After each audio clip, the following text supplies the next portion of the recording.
Petland Racine is your headquarters for winter apparel for your pet dog and your puppy. And so we're going to talk about foot protection for your dog. And as we think about winter and what it does to your dog's feet and its paws, you have a few things happening. You have the cold aspect of it, where it's just cold outside, and that's no fun. So even if there's no snow, it's just cold out. We have moisture occurring if the dog gets into slush, and now there is going to be the chance that these paws stay wet even when the dog comes inside.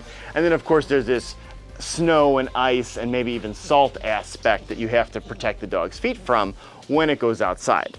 So there are a variety of boot and shoe options for dogs, and over the years we've tested many of them out. One of the versions that has consistently shown itself to work for many different types of pets are a type of boot called PAWS. And it's probably the best thing to start your puppy with, because if you have ever seen a dog wear shoes, often they will high step. They will not seem very comfortable in their shoes at all. So if the dog can't feel the ground through the boot or the shoe, it feels weird, and so they step differently because they don't have the same tactile sensation of the ground. So PAWS come in a variety of colors and sizes, and if you look on the back of the package, there's actually going to be a sizing guide where you'd put your dog's paw on the sizing guide. The key with the PAWS is that you want it to be snug so the dog can't kick it off.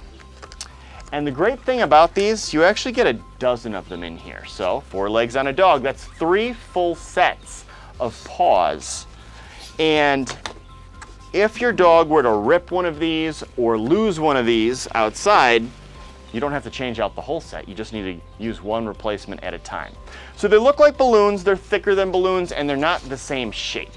So that's, you know, it's a different thing.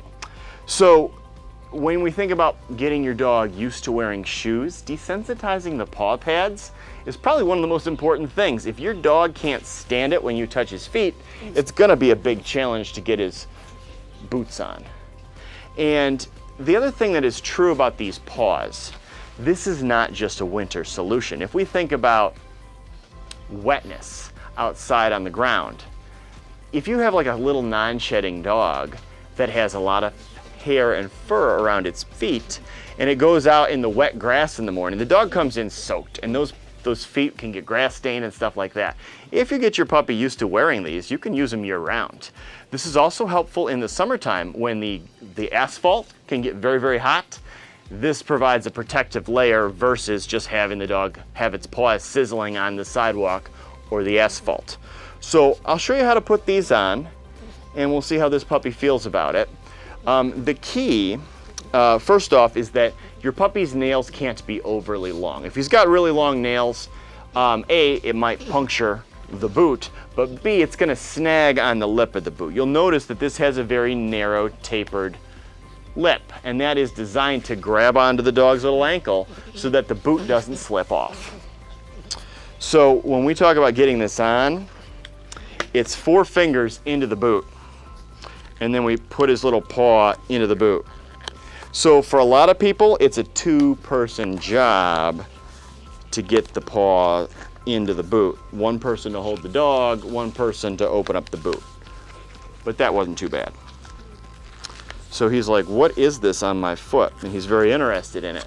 But if we have a dog in a harness and a leash, he's not going to mess with this too much because you're going to be directing his attention because he's on leash. So I'll put a full set on him, and we'll see how he feels about it. So again, the process is 4 fingers in. We're going to grab his little paw, and we're going to slide that right in there. And we want the paw to be down at the base of the boot so that the full pad is covered and protected, and also we don't want it sitting super low on his foot. We want the neck of this to be grabbing onto his ankle. So his front feet are done.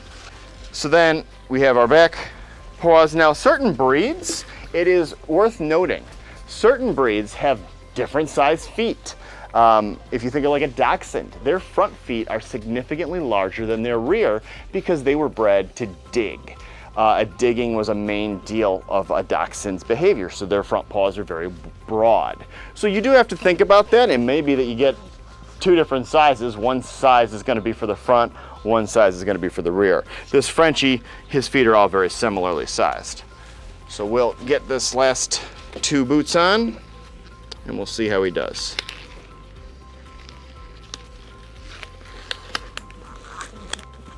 All right, beautiful, good job. All right, here we are, all four feet booted up, ready to go.